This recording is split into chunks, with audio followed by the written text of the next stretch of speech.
باب الثياب البيض للكفن، سفید کپڑے کا کفن دینا.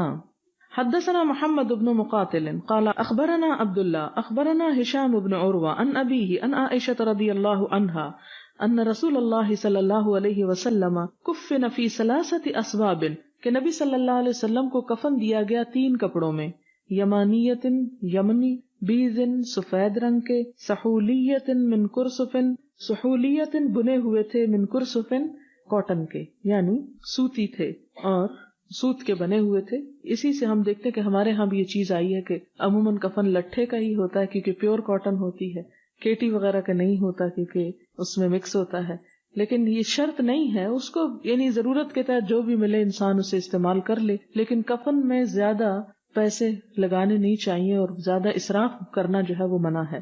لیس فیہن قمیص ولا امامۃ، آپ صلی اللہ علیہ وسلم کے کفن میں نہ تو کوئی قمیص تھی، یعنی قمیص نہیں آپ کو پہنائی گئی، اور نہ ہی آپ کو امامہ پہنایا گیا. بعض علاقوں میں یہ رواج ہے کہ عورت مر جائے تو سر پہ وہ رومال باندھتے ہیں اور اگر مرد مر جائے تو اس کے سر پہ پگڑی باندھتے ہیں. تو آپ صلی اللہ علیہ وسلم کے ساتھ ایسا نہیں کیا گیا. یعنی کیا تھا، ایک ازار تھی، ایک چادر تھی اور ایک لفاف.